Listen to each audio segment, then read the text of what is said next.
اچھا میرے بھائیوں، آج 12 اپریل 2026 کو سنڈے کے دن پبلک سیشن نمبر 230 نمبر میں ہم نے اسپیشل ٹاپک کے طور پر جو اسلام آباد ٹاکس ہیں ان کو ڈسکس کیا، اور میں نے کافی تفصیل کے ساتھ اس جنگ کا اب کیا مستقبل ہونے والا ہے جو وقتی طور پہ اس وقت رک گئی ہے الحمدللہ، اگرچہ ابھی وائس پریزیڈنٹ امریکہ کے واپس چلے گئے لیکن معاملات انشاءاللہ تعالی بہتری کی طرف جائیں گے۔ ہم تو آپٹیمسٹک رہتے ہیں، اللہ نہ کرے کہ یہ معاملات ڈی ریل ہوں۔ اس کو میں نے ڈسکس کیا تفصیل کے ساتھ۔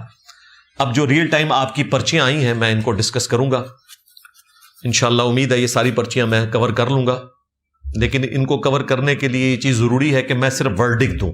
اگر میں ہر پرچی پہ تفصیلاً بولا تو یہ پرچیاں تو اگلی اتوار تک ختم نہیں ہوں گی، اور آلریڈی میں تفصیلاً ویڈیوز ریکارڈ کروا چکا ہوں۔ جہاں پر کوئی تفصیل ریکوائرڈ ہوگی میں آپ کو اپنی ویڈیو ریفر کر دوں گا۔ البتہ یہاں آپ کے آنے کا حق ہے مجھ پر کہ جو پرچیاں میرے تک پہنچی میں ایٹ لیسٹ ان کے اوپر ورڈکٹ اپنی دے دوں انشاءاللہ تعالی۔ میرا دوست غصہ بہت کرتا ہے اور گالیاں بھی بہت نکالتا ہے، آپ اس کے بارے میں کوئی حدیث بتا دیں تاکہ وہ سمجھیں۔ یار گالی نکالنا گناہ کبیرہ ہے، حدیث کیا بتانی ان کو پتہ ہے، بخاری مسلم میں حدیث موجود ہے۔ نبی الاسلام نے کہا کہ مسلمان کا مسلمان کو گالی دینا فسق ہے، یعنی گناہ کبیرہ جو بغیر توبہ کے معاف نہیں ہوگا، نماز پڑھنے سے بھی معاف نہیں ہوگا جب تک توبہ نہ کرے، اور اس سے لڑائی کرنا کفر ہے، یعنی کفر کی روش ہے کسی مسلمان کا دوسرے کے اوپر تلوار کو اٹھانا۔ تو اللہ کرے کہ وہ باز آئے۔ اب اس غصے کو کنٹرول کرنے کا مدنی طریقہ آپ کو بتا دیتا ہوں میں جی۔ پہلی بات یہ ہے کہ جب غصہ آئے نا تو آپ نے اپنی زبان سے کچھ نہیں نکالنا، باقی اشاروں سے جو آپ نے کرنا ہے وہ کر لیں، زبان کو کنٹرول رکھیں، کیونکہ آگے کوئی ٹارزن ہوا نا تو وہ آپ کا کچومر نکال دے گا، اس لیے زبان آپ نے نہیں کھولنی، پہلا نسخہ۔ نمبر 2، فوراً سے پہلے وہ جگہ چھوڑ دیں جہاں آپ کھڑے ہوئے، وہاں پہ اب زیادہ دیر آپ کھڑے نہ رہیں، فوراً وہاں سے نکلیں۔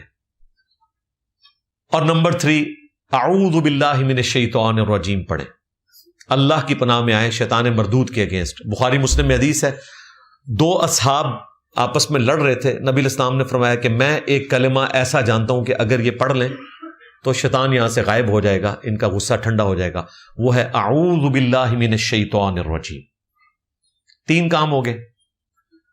چوتھا یہ ہے کہ اگر کانوں سے بھی دھواں نکل رہا ہے تو آپ جا کے وضو کریں، پھر بھی غصہ ٹھنڈا نہیں ہو رہا تو 2 رکعت نفل پڑھیں، اللہ کی طرف متوجہ ہوں اور عذاب جہنم کو یاد کریں، یہ دماغ میں رکھتے ہوئے کہ ایک انسان پہ اگر دوسرے انسان کو غصہ آیا ہوا ہے اور وہ برداشت نہیں کر رہا تو وہ خدا جس نے مجھے ساری نعمتیں دی ہیں، اللہ نہ کرے کہ اسے مجھ پہ غصہ آیا تو میرا تو کوئی پرسان حال بھی نہیں ہوگا۔ میں کسی دوسرے انسان پہ زیادہ سے زیادہ کتنا احسان کر سکتا ہوں؟ اسے پیدا تو نہیں نہ کیا، اسے ساری نعمتیں تو نہیں دی ہوئی، تب بھی غصہ آتا ہے، اور جس نے سب کچھ ہمیں دیا ہوا ہے۔ اور اس کا ذکر بھی موجود ہے سورہ غافر میں، جسے سورہ المؤمن بھی کہتے ہیں، 40 نمبر سورت، کہ اللہ تعالیٰ جب جہنمیوں کو عذاب دے گا تو اللہ تعالیٰ کہے گا کہ آج تمہیں تکلیف ہو رہی ہے نا، آج تم اپنی جان سے بھی بیزار ہونا، اس سے زیادہ ہمیں تکلیف ہوتی تھی جب تمہیں دنیا میں بلایا جاتا تھا اور تم روح گردانی کرتے تھے۔ اللہ اکبر۔ اللہ تعالیٰ فرما رہا ہے اس سے زیادہ میں بیزار ہوتا تھا جب دنیا میں پیغمبر یا اس کے ماننے والے تمہیں بلاتے تھے اور تم روح گردانی کرتے تھے، جتنا آج تم اپنی جان سے بیزار ہو رہے ہو۔ حالانکہ اللہ تعالیٰ پاک ہے تکلیف سے، لیکن اللہ تعالیٰ ناخوش ہوتا ہے اپنے بندوں کی نافرمانی سے۔ جسٹیفائی ہے، جس نے پیدا کیا ہے ناخوش کیوں نہ ہو، ساری نعمتیں اس نے دی ہوئی ہیں۔ اور انسان اپنے رب کے لیے اخلاص بھی شو نہ کرے تو خدا کے غصے کو یاد کریں، آپ کا غصہ خود بخود ٹھنڈا ہو جائے گا۔ یہ میں نے آپ کو 5 طریقے بتا دیے، اس کے بعد بھی نہ ہوئے تو پھر اپنے آپ تے قنوت نازلہ ہی پڑھ لو، دو سامو۔ مومن ایک دوسرے سے کتنی دیر تک ناراض رہ سکتے ہیں؟ کوئی ناراض ہونے کی ضرورت نہیں ہے، کیوں ناراض رہیں؟ وہ تو ایز اے لاسٹ ریزارٹ، صحیح بخاری میں آیا نا کہ 3 دن سے زیادہ نہ رہو، کوئی بہت بڑی مجبوری بن گئی ہے. یہ نہیں ہے کہ 3 دن پورے کرنے ہیں جی، میں نے 2 دن اور 23 گھنٹے اور 59 سیکنڈ پورے کرنے پھر میں راضی ہو جانا ہے. نہیں، ناراضگی ہونی نہیں چاہیے. اللہ کے لیے ناراضگی ہو سکتی ہے، اور وہ تو قطع تعلقی تک بھی معاملہ جا سکتا ہے اگر کوئی بڑے لیول کی چیز ہے. باقی اپنی ذات کے لیے معافی کی روش اختیار کریں، معاف کر دیا کریں.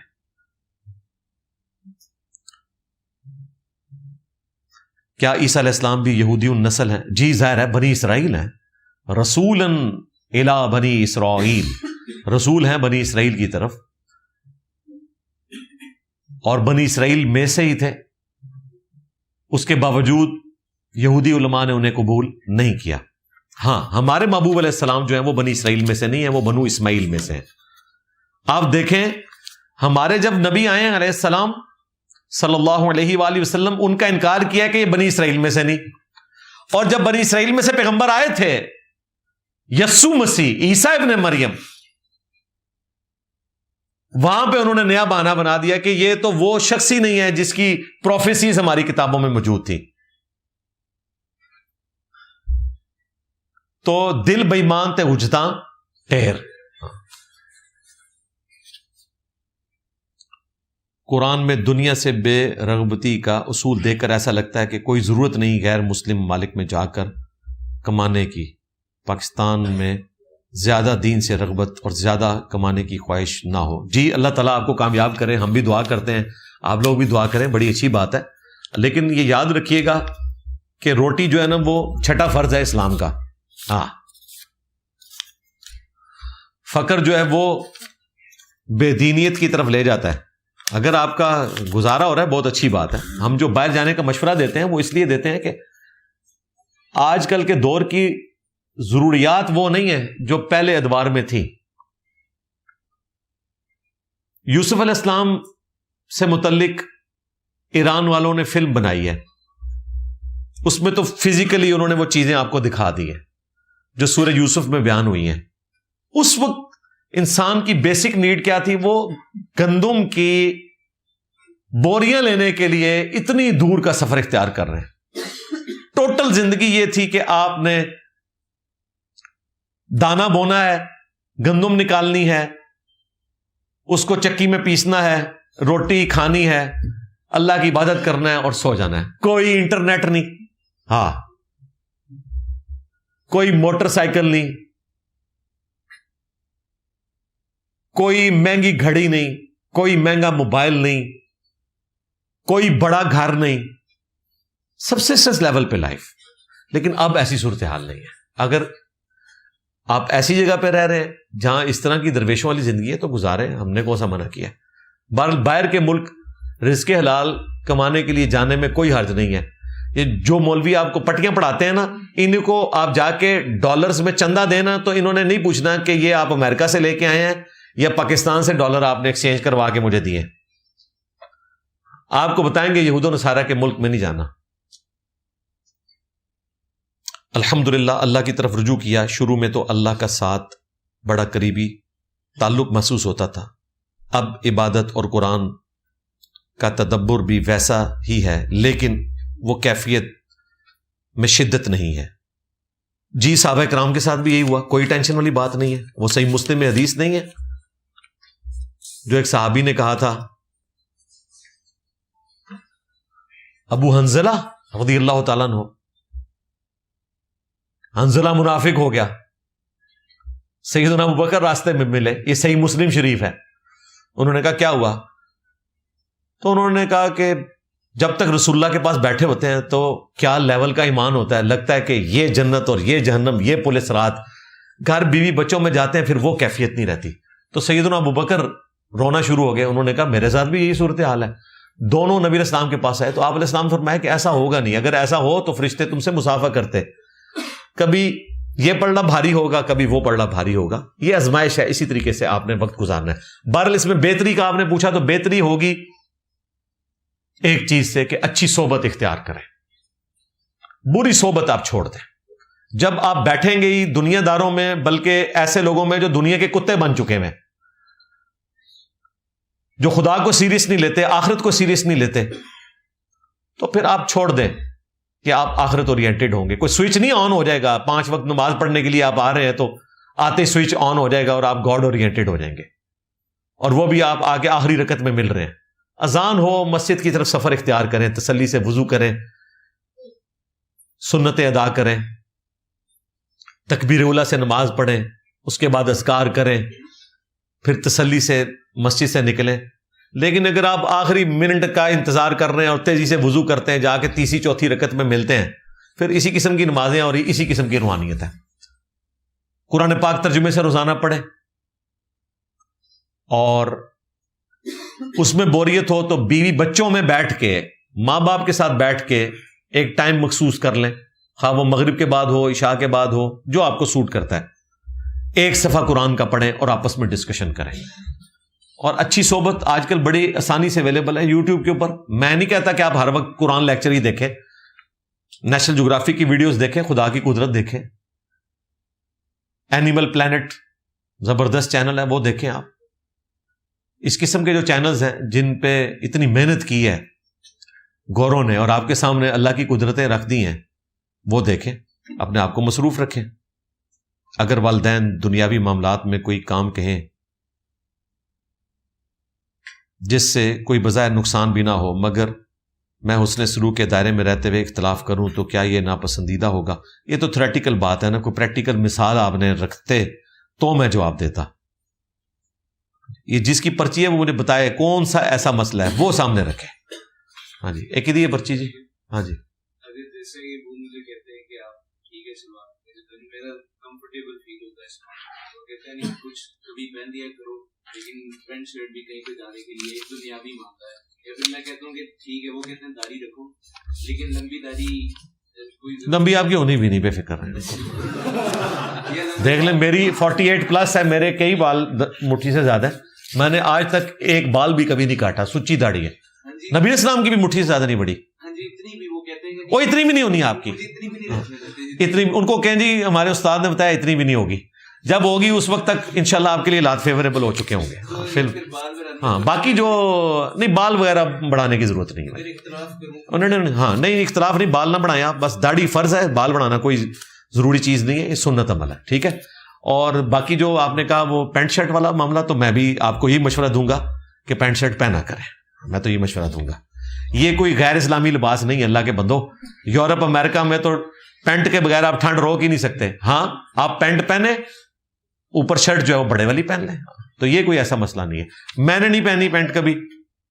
NCC میں میں نے FSC لیول پہ, وہ جو اس زمانے میں ہوتی تھی ٹریننگ فوجیوں والی, پتہ نہیں آج کل ہو رہی ہے کہ نہیں, اس زمانے میں نے کوئی چند دن کے لیے پہنی ہے, اور اس زمانے میں ٹھیک ہے وہ معاملات چلتے تھے. لیکن اب تو اسکول کالج کی ڈریسنگ میں یہ چیز آ چکی ہے, تو اس لیے پینٹ ضرور پہنے. میں تو اس کو پریفر کرتا ہوں. بعض معاملات میں تو زیادہ کمفرٹیبل لباس ہو جاتا ہے شلوار قمیض سے پینٹ شرٹ, جو لوگ اس کو مینج کر سکتے ہیں. لہٰذا اس میں تو میں ان کے ساتھ ہوں. باقی اگر آپ نہیں کرنا چاہتے تو اس میں کوئی گناہگاری والا معاملہ نہیں ہے, لیکن چونکہ ان کا مشورہ ٹھیک ہے تو اس لیے میں تو ان کے ساتھ ہوں. کیسے پتہ لگایا جائے کہ میں ریاکاری کا شکار ہو رہا ہوں کہ نہیں؟ یہ دل کی کیفیت آپ خود ہی بتا سکتے ہیں. اگر تو آپ کوئی نیک عمل اس لیے کر رہے ہیں کہ لوگ آپ کی تعریف کریں تو پھر تو ریاکاری ہے. اور اگر آپ اللہ کے لیے کر رہے ہیں, خام خواہ کسی نے تعریف کر دی اور وہ آپ کو اچھی بھی لگی, اس سے ریاکاری نہیں ہوگی. وہ صحیح مسلم حدیث ہے, ایک صحابی نے کہا یا رسول اللہ, بعض اوقات ہماری خواہش نہیں ہوتی کہ لوگ ہمیں اچھا کہیں, لیکن پھر بھی لوگ تعریف کر دیتے ہیں. تو آپ نے فرمایا مؤمن کے لیے دنیا میں یہ اللہ کا انعام ہے, لیکن تعریف کروانے کے لیے کوئی عمل نہ کریں. آپ مجھ سے زیادہ کون پل صراط کے اوپر بیٹھا ہوا ہے, گالیاں بھی مجھے تھوک کے حساب سے پڑتی ہیں, اور تعریف کرنے والے بھی کس لیول پہ ہیں. تو میرے لیے تو بڑی آزمائش ہوتی ہے, لیکن میں کبھی خواہش اس کی نہیں کرتا ہوں. جب کوئی تعریف کرتا ہے میں لا حول ولا قوت الا باللہ پڑھتا ہوں, یہ اسماء اعظم میں سے ہے. ٹھیک ہے. اور میں اللہ کے حضور دعا کرتا ہوں کہ اللہ تعالیٰ ختم نبوت صلی اللہ علیہ وآلہ وسلم کی اس مبارک دعوت کو آگے چلائے. ٹھیک ہے. خوشی ہوتی ہے, خوشی ہونا ریاکاری نہیں ہے. وہ صحیح مسلم کی حدیث میں نے آپ کو بتا دی کہ اگر کوئی آپ کی تعریف کرے اچھے کام پہ تو یہ اللہ کی طرف سے انعام ہے, آپ خواہش نہ رکھیں. ٹھیک ہو گیا؟ کیا AI سے قرآن سیکھ سکتے ہیں, یعنی ترجمہ؟ ہاں وہ ترجمہ جو علماء نے کیا ہوا ہے.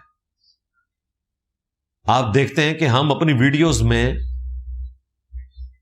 قرآن پاک کی صرف عربی لگاتے ہیں, ترجمہ نہیں لگاتے, اور ریفر کرتے ہیں کہ جو آپ کو بہتر لگتا ہے وہ آپ کر لیں. ہم با محاورہ بیان کر دیتے ہیں, اور حدیثیں بھی ہم عربی اور ترجمے کے ساتھ PDF لگاتے ہیں, یونیکوڈ میں نہیں لگاتے, اس میں غلطی کے چانس ہیں.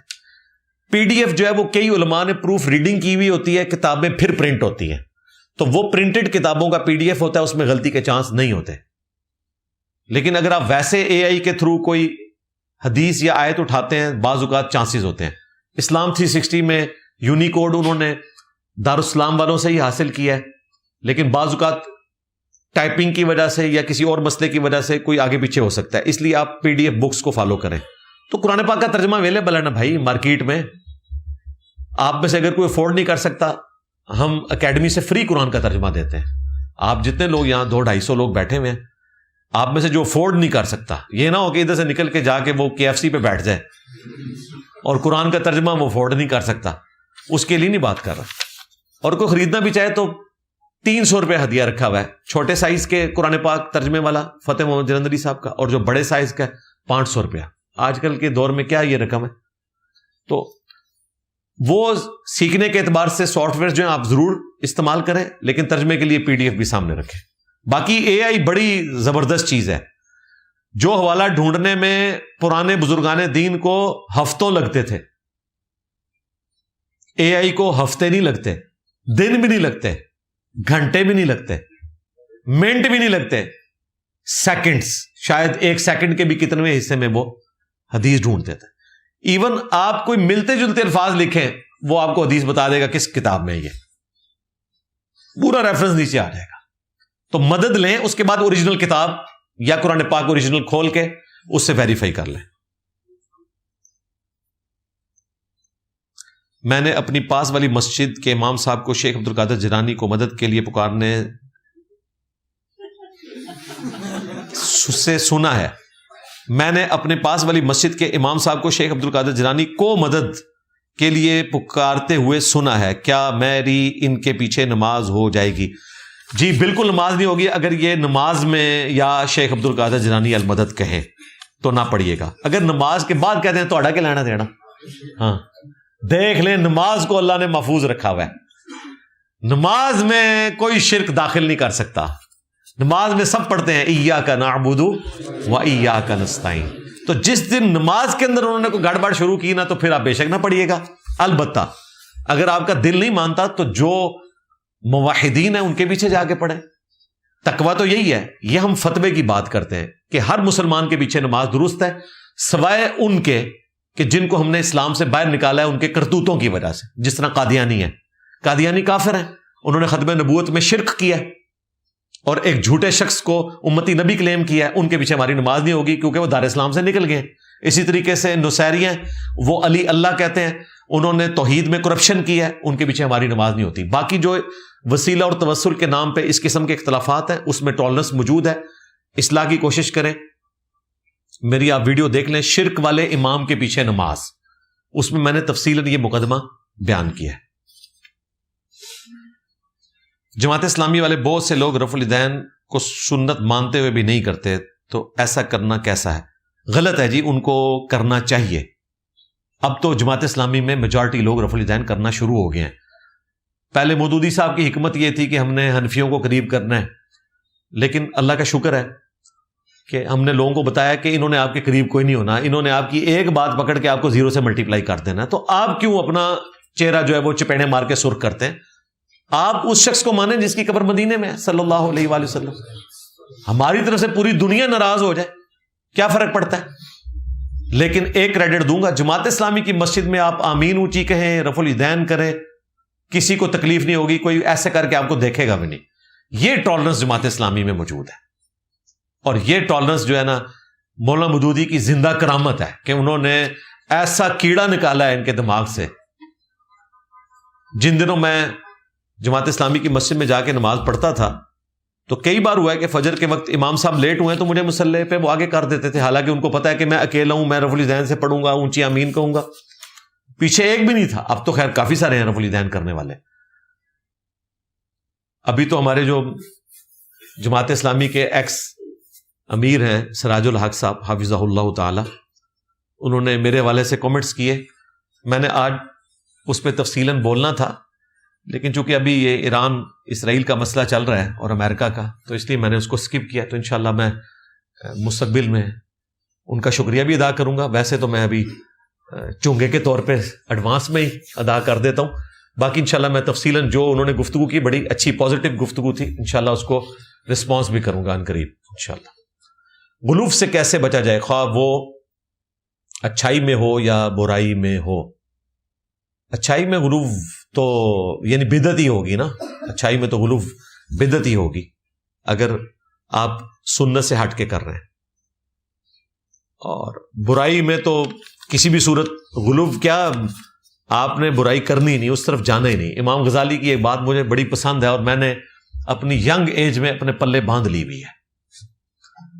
میں اس وقت انجینئرنگ یونیورسٹی میں سیکنڈ ایئر میں تھا 1996 میں، جب میری عمر صرف 19 سال تھی اور میں نے کیمیائے سعادت پڑھ لی تھی. منہاج العابدین ان کی زندگی کی سب سے سمجھ لے زبردست کتاب، ماسٹر پیس، وہ پڑھ لی تھی، مکاشفۃ القروب. امام غزالی کی مجھے یہ بات پسند ہے کہ ان کی تصوف میں پیری مریدی کوئی نہیں ہے.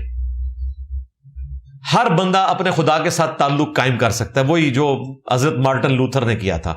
اگرچہ اس میں گمراہی تھی مارٹن لوتھر میں، امام غزالی میں بھی کچھ چیزیں خراب تھیں، لیکن یہ ان کی پازیٹیو چیز ہے کہ انہوں نے بزرگ بابے بیچ میں سے نکال دیے. بزرگ بابوں کے واقعات ضرور لکھتے ہیں، لیکن وہ ہر بندے کو کہتے ہیں کہ تمہیں اپنے رب تک پہنچنے کے لیے کسی بابے کی ضرورت نہیں ہے، تم قرآن کو فالو کرو، سنت کو فالو کرو. یہ ان کی خوبی ہے اور میں آج بھی دل سے رسپیکٹ کرتا ہوں اس حوالے سے امام محمد غزالی کی. ایون عبد القادر جیلانی ان کی بڑی رسپیکٹ کرتے تھے، کیونکہ عبد القادر جیلانی ان کے بعد ہوئے ہیں. 505 ہجری میں امام غزالی فوت ہو گئے، عبد القادر جیلانی فوت ہوئے ہیں 561 ہجری میں. تو یعنی امام غزالی کی وفات کے 50 سال بعد تک زندہ رہے ہیں، کیونکہ لمبی عمر پائی ہے. عبد القادر جیلانی کی 90 ایئرز ایج ہوئی ہے. 471 میں پیدا ہوئے اور 561 میں وہ فوت ہوئے ہجری کے اعتبار سے.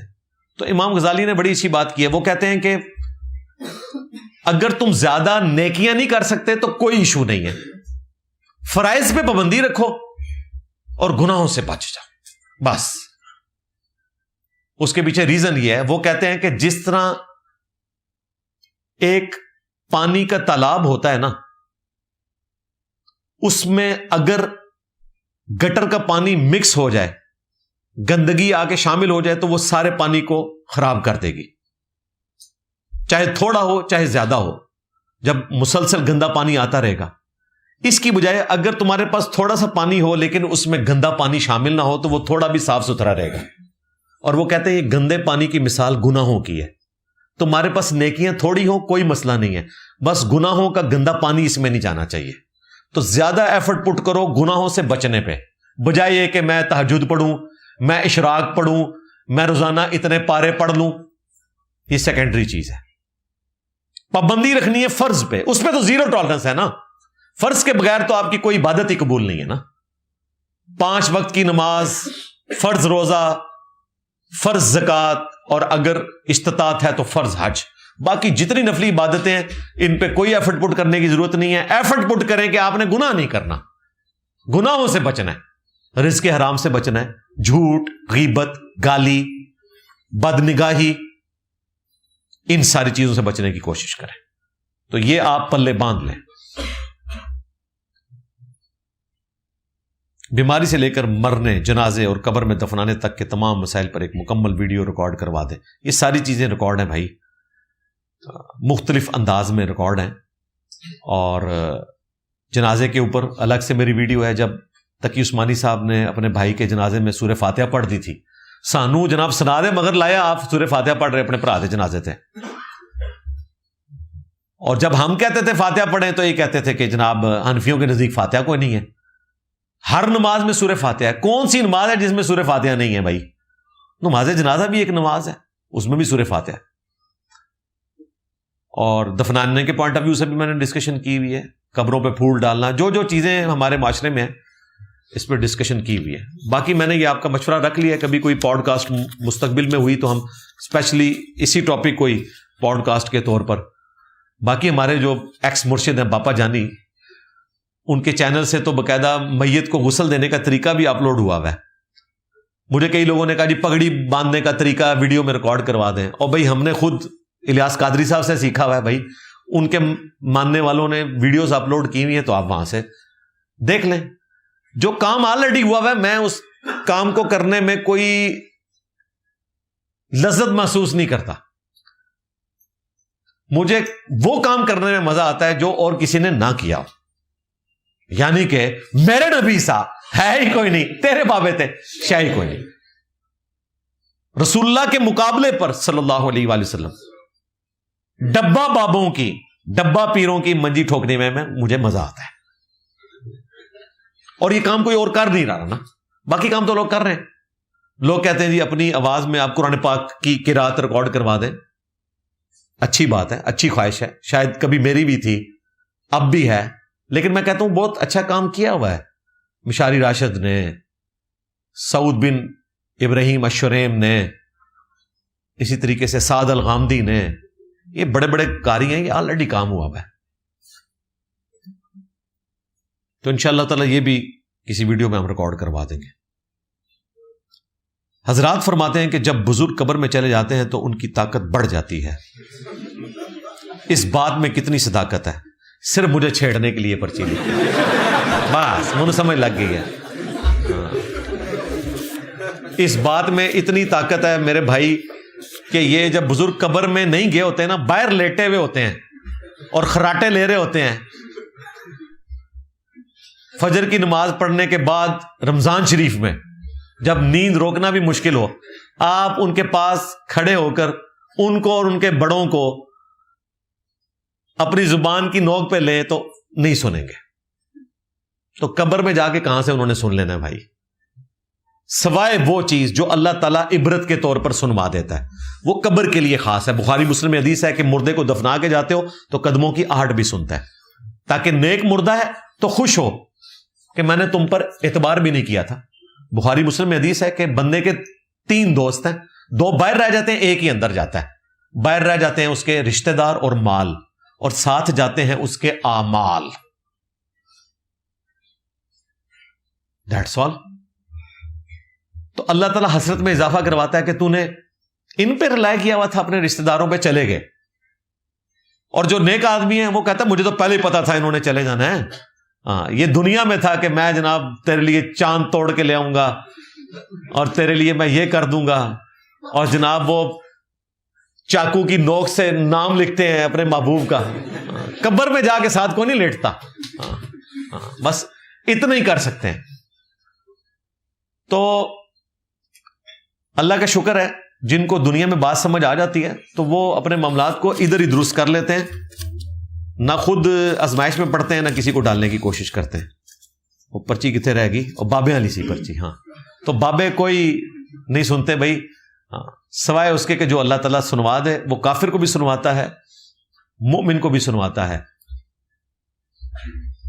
ایک بات میں آپ کو بتا دیتا ہوں جو سب کے لیے ہے، بخاری میں حدیث ہے جب میت کو چرپائی پہ رکھا جاتا ہے تو میت اگر گناہگار ہے تو وہ چیختی ہے کہ مجھے کہاں لے کر جا رہے ہو، اور اس کی چیخ کو انسانوں اور جنوں کے سوا تمام مخلوقات سنتی ہیں۔ اگر یہ سن لیں تو بے ہوش ہو جائیں۔ اور نیک میت جو ہے وہ بھی کلام کرتی ہے، وہ کہتی ہے مجھے جلدی جلدی میری قبر کی طرف لے جاؤ، وہ انتظار میں ہوتی ہے کہ میں اب اگلے مرحلے کو طے کروں۔ تو بزرگان دین سنتے ہیں یا نہیں ہیں؟ بولتے تو ہیں نا، یہ حدیث ہے نا، اور قبر میں جا کے نہیں، قبر سے باہر، اے ہونے ہی میرے دماغ چاہے میت کو جب آپ چرپائی پہ رکھتے ہیں تو بھائی یہ جتنے بابے فوت ہوئے ہیں ان کی کوئی آڈیو ریکارڈ کریں، فوت ہونے کے بعد ہمیں سنائیں۔ بخاری میں جب لکھا ہوا ہے کہ ساری میتیں بولتی ہیں تو یہ بھی بولتے ہوں گے، کسی کی کوئی ریکارڈنگ ہے تو آپ سنوا دیں۔ اندر جا کے لاشیں سلامت رہتی ہیں. میں نے کہا تھا اندر چھوڑ دیں, باہر عیدی والوں کے پاس کیوں رکھوائی ہوتی ہیں؟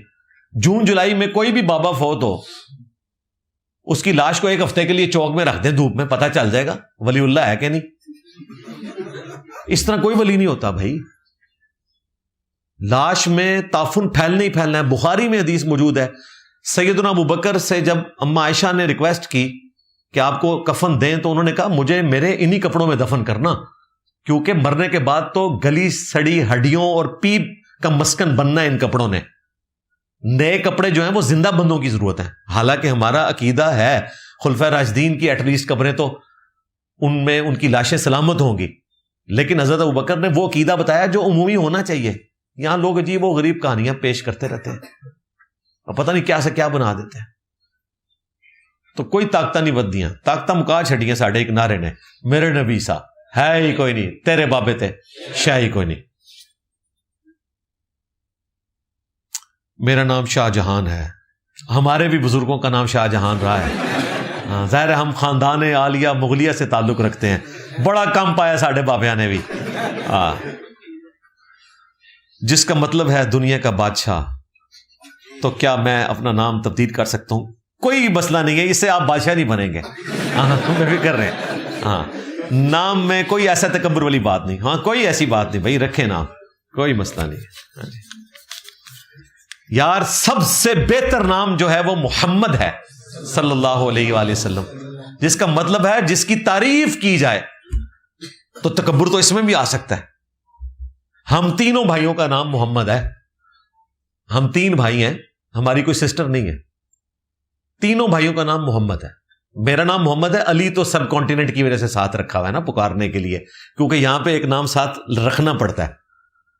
تو تینوں بھائیوں کا نام محمد ہے, ساتھ جوڑا ہوا ہے, محمد علی, محمد شعیب, محمد حسان. بلکہ اس کے ساتھ تو والد صاحب نے رضا بھی لگایا ہوا ہے اعلیٰ حضرت کی نسبت سے. ہاں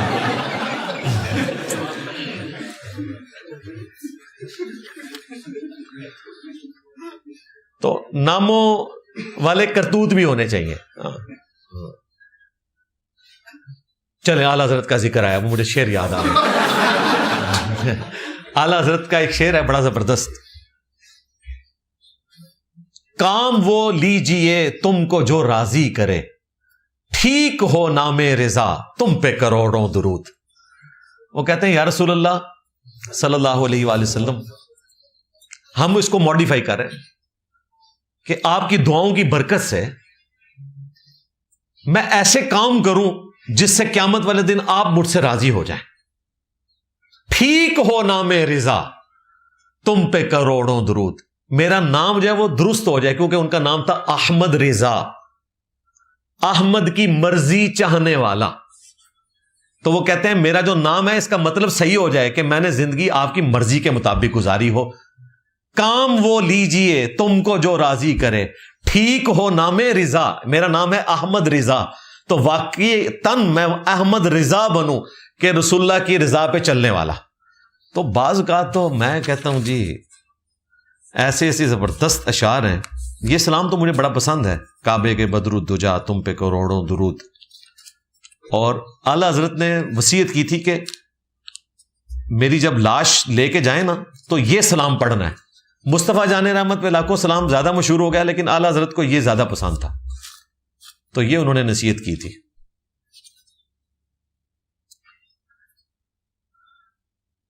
جنت میں یہ کیا لکھا ہوا ہے جی, جنس لکھا ہوا ہے. ہاں کیا مطلب؟ اچھا اچھا, ہاں نہیں مجھے پتا ہے. اپنا بیاہ کو نہیں ہویا, کتنی عمر ہوگی ہے, کتنی عمر ہوگی؟ شادی تھوڑی کی نہیں ہوئی ہے, شادی تو نہیں ہوا. یہ کہتے نہیں, جب ان کو کہتے شادی کرے کہتے ہم دین کے لیے وقف ہیں. 43 عمر ہوگی, اندازہ کرو. 43 میں دادے ہو کے لوگ مر جاتے تھے.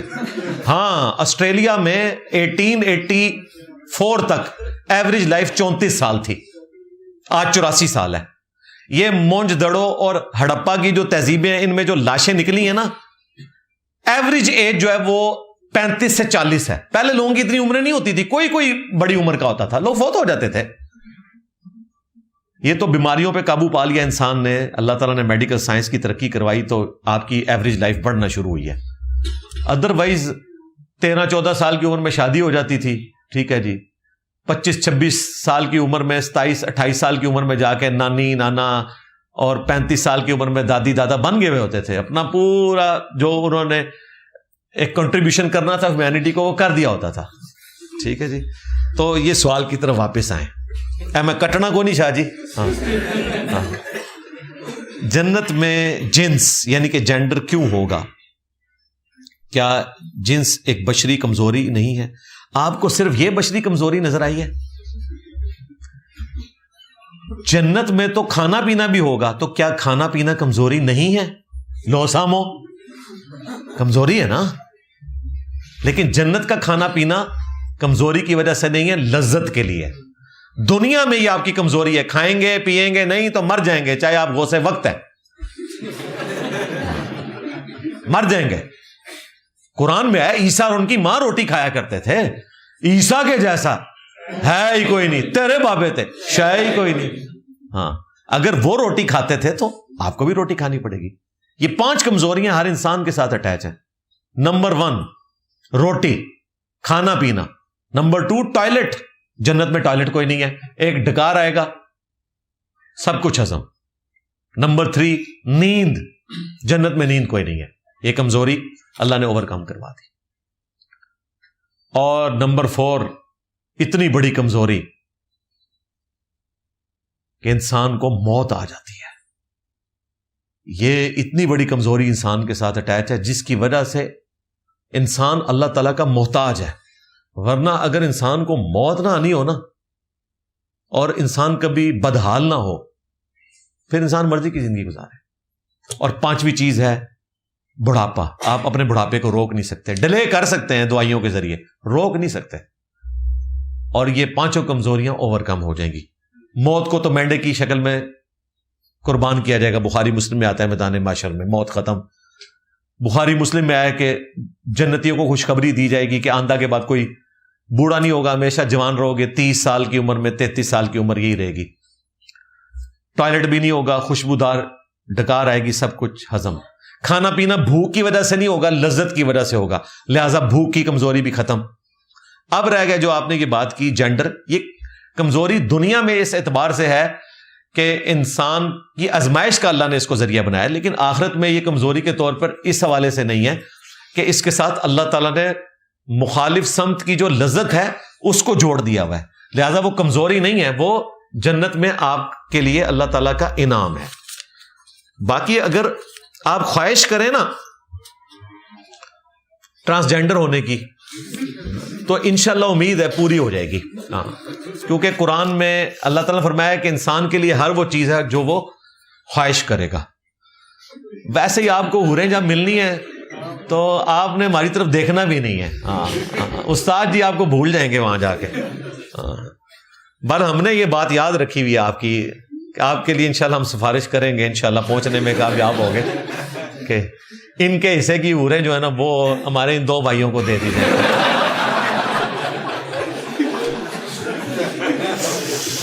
شاہ جی تسی صبر ہی کرو. پھر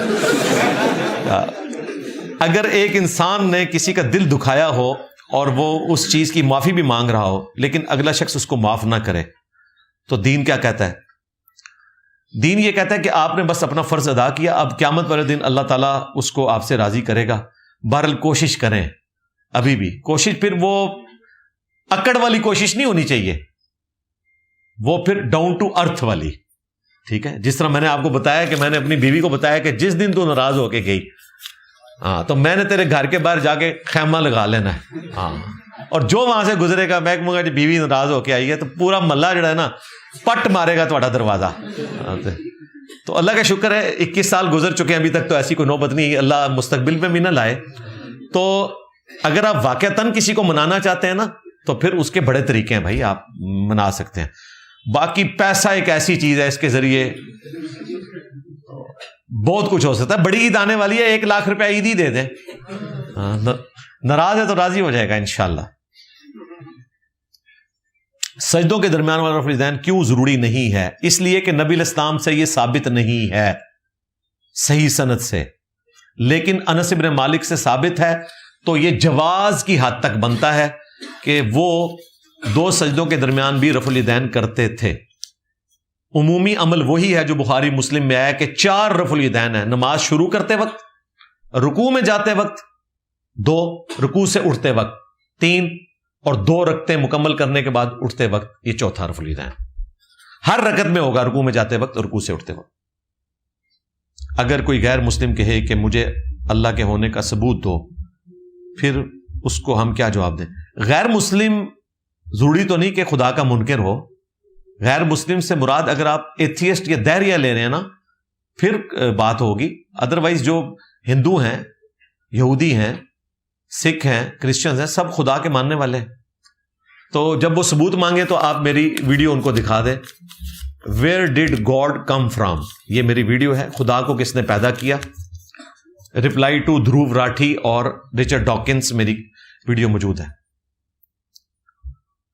آپ نے 2 سلوگن کہنا کیوں چھوڑ دیے؟ مرنے سے پہلے اے مسلمان، نہ میں وابی نہ میں بابی۔ ہاں آج تو میں نے یہ کہہ دیا، چلے دوسرا بھی کہہ دیتا ہوں، مرنے سے پہلے اے مسلمان، کر لے اس پہ غور، کتابوں کا خدا اور ہے، بابوں کا خدا اور۔ یہ اس لیے چھوڑ دیے کہ ہم نے مین دعوت کا رڈز یہ رکھ دیا ہے، میرے نبی سا ہے ہی کوئی نہیں، تیرے بابے تھے شاہی کوئی نہیں۔ یہ اتنا پرفیکٹ رڈز ہے، اس کے بعد ان چیزوں کی ضرورت اب باقی نہیں رہی ہے۔ میں نے بابوں کو گرایا ہے نبی صلی اللہ علیہ وآلہ وسلم کی ختم نبوت کی طاقت سے، ان بابوں کو کوئی نہیں گرا سکا تھا۔ میں نے رسول اللہ کو سامنے لا کے کھڑا کیا ہے، نبی علیہ السلام کے آگے کون کھڑا ہو سکتا ہے؟ انا کفیناک المستہزئین، ٹھیک ہے جی؟ ہاں، وہ من کے ساتھ بھی ٹھیک ہے، وہ عربی تو بن جانی تھی، جس طرح مفتی طارق مسعود صاحب نے اور مولانا فضل الرحمان نے آیت کی عربی بنا لی، عربی تو درست تھی لیکن وہ آیت نہیں تھی، تو عربی بن جانی تھی، لیکن آیت یہ ہے کہ جو آپ کا ٹھٹا اور مذاق کرتے ہیں ہم کفایت کریں گے ان کے مقابلے پر آپ کو۔ تو نبی علیہ السلام کی جو مبارک دعوت ہے اس کو میں نے سامنے رکھا، نبی علیہ السلام کی مبارک ذات کو کمپیریزن ان سے کروایا ہے۔ منو کٹ دو، میرا کوئی جھگڑا نہیں عبد القادر جیلانی کے ساتھ بھائی، نہ انہوں نے کوئی میری مجھ کھولی ہے، لیکن ہم صرف یہ پوچھیں گے کہ عبد القادر جیلانی بیٹھ کے خود مرغ پھاڑتے تھے اور جو ان کے اسٹوڈنٹ تھے ان کو روکھی سوکھی کھلاتے تھے، اور آپ یہ کرامت بتاتے ہیں اور کہتے ہیں کہ وہ ماں آ کے رونا شروع ہوگی کہ میرے بچے کو روکھی سوکھی کھلا رہے ہو، خود ککڑ کھا رہے ہو۔ تو انہوں نے جناب ککڑ کھانے تو بعد جناب اس سے ہاتھ پھیرا کم باذن اللہ، اور وہ زندہ ہو گیا، اور کہتے ہیں کہ جناب وہ انہوں نے مائی کو کہا کہ جی جب وہ اس مقام پہ پہنچے گا تو مرغی کھا لے گا۔ ٹھیک ہے، اندازہ کرو، یعنی نہ ہی سمجھو۔ ہاں جھوٹ یار، اللہ کے نبی صلی اللہ علیہ وآلہ وسلم تو غزوہ خندق کے موقع پر بخاری کھول کے دیکھ لیں، بلکہ بخاری سے بھی بڑھ کے قرآن میں اللہ نے فرمایا لقد کان لکم فی رسول اللہ اسوۃ حسنہ۔ آپ کو پتہ ہے یہ ہم ویسے داڑھی پگڑی کے لیے آیت پیش کر رہے ہوتے ہیں، یہ آیت اس کے لیے نہیں آئی تھی کہ رسول اللہ کی زندگی میں تمہارے لیے بہترین نمونہ ہے۔ بیسیکلی یہ غزوہ خندق پہ آیت نازل ہوئی ہے کہ دیکھو اگر تم فاقے کر رہے ہو نا، تم نے ایک پتھر اپنے پیٹ پہ باندھا ہوا ہے نا، تو نبی نے 2 پتھر باندھے ہوئے ہیں۔ لقد کان لکم فی رسول اللہ اسوۃ حسنہ، تمہارے لیے تمہارے رسول کی پیروی جو ہے یہ بہترین نمونہ ہے۔ دیکھو لیڈر یہ ہوتا ہے، آپ لیڈر بتا رہے ہیں کہ وہ مرغا کھا رہا ہے اور اپنے مرید کو جناب روکھی سوکھی کھلا رہا ہے، ہمارا لیڈر وہ ہے کہ جس نے خود بھی پتھر باندھے ہوئے ہیں، اور جب دعوت کے لیے بخاری مسلم میں آیا کہ ایک صحابی کان میں کہہ کے گئے کہ جی 8-10 بندے لے آؤ، تو نبی علیہ السلام نے ساروں کو کہا کہ جاؤ۔ کھانا 10 بندوں کا تھا، آپ علیہ السلام نے اپنا لعاب دان ڈالا، بخاری مسلم کے الفاظ ہیں، دعا کی، وہ 10 کھانا 300 کو کفایت کر گیا۔ اور جب نبی علیہ السلام واپس گئے، جتنا آٹا گوندا ہوا تھا وہ وہیں پہ تھا، سالن وہیں پہ تھا، یعنی اس صحابی نے حضور کو نہیں کھلایا، نبی علیہ السلام کے ذریعے اللہ تعالیٰ نے اس کو بھی کھلایا اور باقی صحابہ کو بھی کھلایا، یہ بتانے کے لیے کہ یہ فقر جو ہے یہ اڈاپٹ کیا ہوا ہے۔ ہم چاہیں تو اپنے نبی کے لیے پہاڑ سونے کے کر دیں، قرآن میں آیا، چاہتے تو ایسا کر دیتے۔ تو یہ ہم کمپیریزن کرواتے ہیں، تو اس کے بعد مجھے ضرورت نہیں ہے یہ بتانے کی کہ کتابوں کا خدا اور ہے، بابوں کا خدا اور۔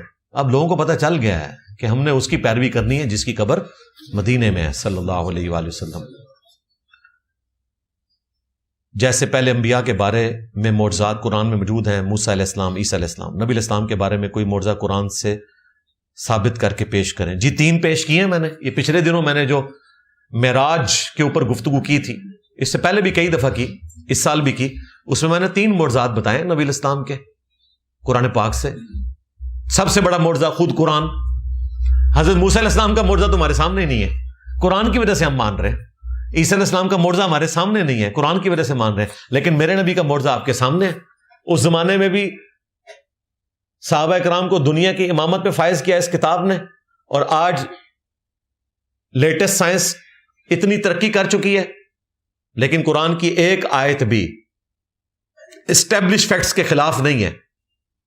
100 سال کے اندر کتابیں ختم ہو جاتی ہیں، یہ 1400 سال بعد بھی زندہ ہے قیامت تک کے لیے، کیونکہ ختم نبوت ہو چکی ہے. اب رسول اللہ کا خلیفہ یہ کتاب ہے. انا نحن نزلنا الذکر وانا له لحافظون. بے شک اس الذکر یاد دہانی کو ہم نے نازل کیا اور ہم اس کی حفاظت کرنے والے ہیں. یہ معجزہ. دوسرا معجزہ معراج النبی کا معجزہ صلی اللہ علیہ وآلہ وسلم. یہ معجزہ تھا کہ اللہ تعالیٰ نے راتوں رات اپنے بندے خاص کو بیت اللہ سے بیت المقدس کی طرف ٹریول کروایا. 40 دن کا سفر تھا. ایک رات میں ہوا، نبی علیہ السلام واپس آئے، صحابہ کرام کو بتایا، اور اسی کی وجہ سے سیدنا ابوبکر نے جو تصدیق کی تو صدیق لقب مشہور ہوا. تو یہ نبی علیہ السلام کا وہ معجزہ ہے جو قرآن پاک میں رپورٹ ہوا ہے. اور تیسرا چاند 2 ٹکڑے کرنے کا معجزہ. اقتربت الساعہ وانشق القمر. قریب آ گئی قیامت اور چاند ہو گیا 2 ٹکڑے. یہ قیامت کی نشانی ہے. مسلم شریف میں حدیث ہے، میں اور قیامت اس طرح ساتھ بھیجے گئے جس طرح یہ 2 انگلیاں. رسول اللہ کا دنیا میں آنا بھی قیامت کی نشانی ہے صلی اللہ علیہ وآلہ وسلم، کیونکہ آپ آخری پیغمبر ہیں، آپ کے بعد کسی پیغمبر نے نہیں آنا، اب قیامت ہی آئے گی. عیسیٰ علیہ السلام جو آئیں گے وہ امتی کی حیثیت سے آئیں گے، نبی وہ پہلے سے ہیں، فالو انہوں نے قرآن و سنت کو ہی کرنا ہے. تو 3 معجزات قرآن میں رپورٹ ہوئے ہیں. قرآن، واقعہ الاسراء والمعراج زمینی سفر سورہ بنی اسرائیل میں، معراج آسمانی سفر سورۃ النجم میں، اور تیسرا چاند 2 ٹکڑے کرنے کا. ویسے اگر آپ کورالری بنائیں تو ایک اور معجزہ بھی ہے. سورہ یونس میں اللہ تعالیٰ نے فرمایا، اے نبی ان سے فرماؤ اتنی عمر تم میں گزار چکا ہوں، کیا تم نے مجھ سے اس طرح کی کوئی بات پہلے سنی تھی؟ یعنی میرا کریکٹر گواہ ہے اس بات کے اوپر کہ میں جھوٹ نہیں بولتا، تو کیا میں نے اللہ پر جھوٹ باندھنا تھا کہ میری طرف وحی آئی ہے؟ تو نبی علیہ السلام کا اعلان نبوت سے پہلے کا جو کردار ہے وہ خود بہت بڑا معجزہ ہے. نبی اپنی پیدائش سے لے کر دنیا سے تشریف لے جانے تک اللہ تعالیٰ کی حفاظت میں ہوتے ہیں، معصوم ہوتے ہیں، چاہے اعلان نبوت کیا ہو یا نہ ہو، اللہ کی پروٹیکشن میں ہوتے ہیں. یہ بھی معجزہ ہے. تو 3 تو میں نے وہ والے معجزے بتائے جو، باقی 17 معجزات میں نے بخاری مسلم سے ریکارڈ کروا دیے ہیں. مسئلہ 131 ABC 3 ویڈیوز ہیں، دیکھ لیں. میرے والدین اردو عربی ٹھیک نہیں پڑھ سکتے، قرآن کی تلاوت میں ان کو مشکل ہوتی ہے، کیا ان کو اس کا گناہ ملتا ہے؟ نہیں، ثواب ملے گا. بخاری میں حدیث ہے کہ اگر کوئی قرآن پڑھنے میں اٹکتا ہو تو اللہ تعالیٰ اس کو زیادہ ثواب عطا فرماتا ہے، اور معزز فرشتوں کے ساتھ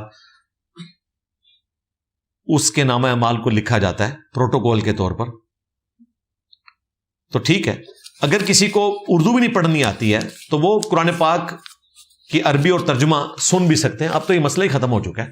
کوئی کہتا ہے میرے ماں باپ ان پڑھ ہیں، انہیں کیسے بتایا جائے قرآن میں کیا لکھا ہے؟ تو ترجمہ اویلیبل ہے بھائی آڈیو میں.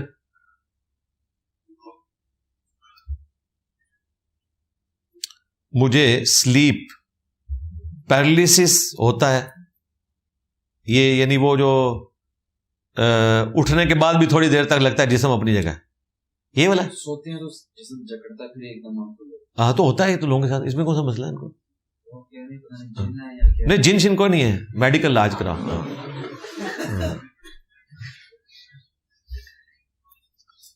پیروں سے تعویذ لینے پر اصرار کرتے ہیں، ان کو کہ جی ہمیں پیروں سے ایسا تعویذ لے کے دیں کہ IMF کا پاکستان کا قرضہ اتر جائے. 2 ہفتے پہلے ایک بھائی آئے، وہ کہتے ہیں جی میری نظر لگ جاتی ہے لوگوں کو. تو میں نے کہا جی مہربانی کرو ایک نظر کرم ذرا ٹرمپل مارو تے ایک مارو نیتن یاہو. سانو بھی پتہ لگے واقعی تہاڈی نظر لگتی ہے کہ نہیں لگتی. میں تعویذ گلے میں ڈالا ہوا ہے. اچھا تعویذ, اچھا تعویذ میں لکھا کیا ہوا ہے یہ تو آپ نے بتایا ہی نہیں ہے. یہ جس کا بھی سوال ہے اس تعویذ کو کھول کے دیکھے کیا لکھا ہوا ہے اس پہ. اگر تو کوئی شرکی الفاظ نہیں ہے تو بٹوے میں پڑھا رہے کیا لیتا ہے آپ کا یار, پڑھا رہے روما لکھا تو فراڈ ہی ہے نا. اندازہ کریں, مجھے اب یاد آیا یہ ہمارے جو طاہر اشرفی صاحب ہیں حافظہ اللہ, اللہ تعالیٰ ان کو ہدایت دے, انہوں نے قرآن بورڈ کے ذریعے میرے پہ فتویٰ دلوایا کہ انجینئر صاحب نے قرآن کی تعریف کر دی ہے 295B 25 سال ناقابل ضمانت. حالانکہ میں قرآن کی آیت اور اس کی شرح بیان کر رہا ہوں اور کہہ رہے ہیں اس نے قرآن بدل دیا. اور قرآن بورڈ کا کام صرف زبر زیر چیک کرنا ہے. قرآن بورڈ کا یہ کام نہیں ہے کہ وہ یہ چیک کرے کہ اس نے ترجمہ ٹھیک کیا ہے نہیں کیا, ورنہ تو اعلیٰ حضرت کے نزدیک دیوبندی اور اہل حدیث کے ترجمے ایسے ہیں کہ جو ان کے نزدیک کفر پہ مبنی ہے. لو سامو, یعنی طاہر اشرفی صاحب کافر ہیں اعلیٰ حضرت کے نزدیک, دیوبندی نا لو سامو. تو میں نے اسے یہ کہا تھا کہ ظالم آدمی, تم لوگ قرآن پرنٹ کر رہے ہو, تھانوی صاحب کا ترجمہ پرنٹ کر رہے ہو, اور اس کے اول اور آخر تم نے نمبروں والے تعویذ لگائے ہوئے ہیں. یہ قرآن کی توہین ہے. 295B اس پہ لگنی چاہیے کہ قرآن کے سٹارٹ میں نمبروں والے تعویذوں کا کیا, اور صورتوں کے تعویذ, سورہ یاسین کا تعویذ, فلانے کا تعویذ, یہ قرآن کی تعریف نہیں ہے کیا؟ اللہ تعالیٰ نے آسمان سے قرآن کے ساتھ یہ بھی نازل کیا ہوا تھا. اسی طریقے سے جو اللہ کے اور پیغمبر کے نام لکھے ہوئے ہیں ان میں کئی نام ایسے ہیں جو ثابت ہیں جو نہیں ثابت, وہ ساتھ پرنٹ کیوں کرتے ہو؟ لانا سے کرو. قرآن کے اندر صرف قرآن ہونا چاہیے یا اس کی عربی کا ترجمہ, دیٹس آل. اپنے لوچنا فرائی کرو بیچ میں آ کے. تو اس میں بھی یہ نمبر والا تو چھوڑ دیں, یہ جاتے ہوئے دریائے جہلم سے آپ نے نا نیچے اس کو پھینک دیا. آپ کہتے ہیں کہ قادیانیوں کے پیچھے نماز نہیں ہوتی. جی بالکل, کیونکہ اس پر اجماع ہے, مگر مشرک کے اوپر بھی اجماع ہے کہ ان کے پیچھے نماز نہیں. کہاں سے اجماع ہے اللہ کے بندو؟ جن کو تم مشرک کہہ رہے ہو وہ کہہ رہے ہیں کہ امام کعبہ کے پیچھے نماز نہیں ہوتی. تسی پہلے اپنے امام نو سنبھالو. تسی اتنے بیٹھے ہو مشرک کے پیچھے نماز نہیں ہوتے. اچھا یہ اہل حدیثوں کا مسئلہ ہے, یہ بےچارے اپنے اس چھوٹے سے کنویں میں رہتے ہیں اور سمجھتے ہیں پوری دنیا اس طرح سوچتی ہے. یہ آج توحید کی باریں تمہاری وجہ سے نہیں ہیں. اللہ نے اس پلیٹ فارم کی برکت سے توحید کی دعوت کو دنیا میں اتنے بڑے لیول پہ عام کیا ہے. آج تم بھی سر اٹھا کے چل رہے ہو اور کہہ رہے ہو جی مشرک ہے اور فلانا ہے, تو انو تو کو نکلن نہیں دینا. اور بزدلی دیکھ لیں, میں بتا رہا ہوں آپ کو کہ یہ کل پوڈ کاسٹ اس کی اپلوڈ ہوئی ہے.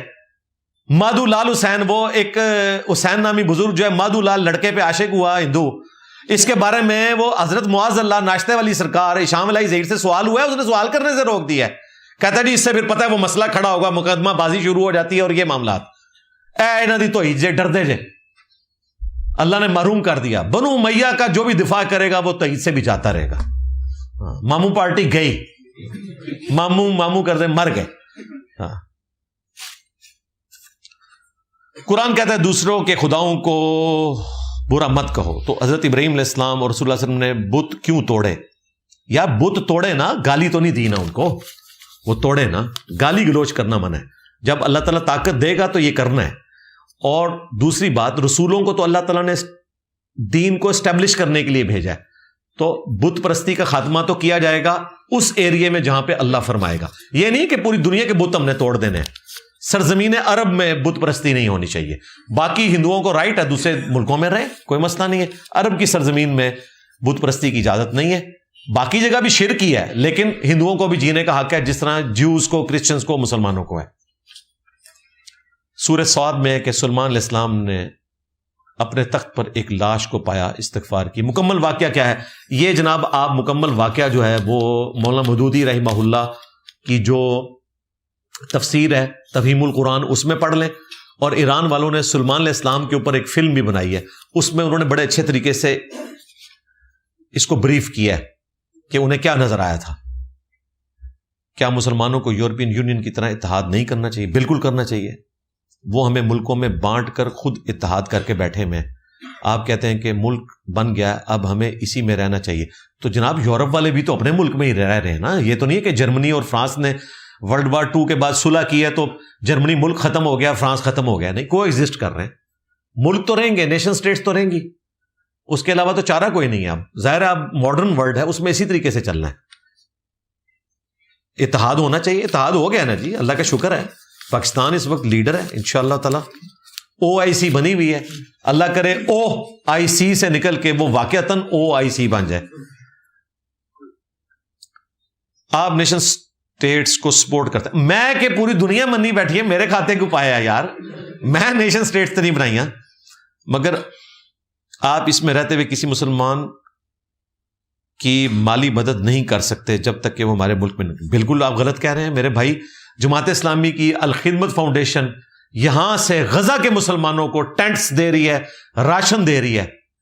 مصر کا لنگر بعد میں پہنچا ہے, پاکستان کا لنگر جو ہے الخدمت فاؤنڈیشن کا غزہ میں پہلے پہنچ گیا. تو یہ آپ بالکل غلط کہہ رہے ہیں, مدد کرتے ہیں. ایون نان مسلم کنٹریز میں پچھلے دنوں سری لنکا میں سیلاب آیا, پاکستان سے کتنے جہاز گئے, نان مسلم کنٹری تھا. تو نیشن سٹیٹس تو مدد کرتی ہیں. 2005 8 اکتوبر کے زلزلے میں پوری دنیا نے آپ کو ٹینٹس دیے, لیکن آپ کے مسلمانوں نے بیچ کھائے. کمبل دیے لیکن مسلمانوں نے بیچ کھائے. پوری دنیا مدد کرتی ہے, کیوں نہیں مدد کر سکتے؟ اگر مدد کرنا آپ یہ کہہ رہے ہیں کہ آپ نے اسلحہ اٹھا کے وہاں جانا ہے تو بھائی کوئی فائدہ نہیں ہے. کیوں کہ آج آپ بیلچے پہ گولی نہیں روک سکتے. وہ پرانے زمانے میں حضرت سلطان رائی روکا کرتے تھے.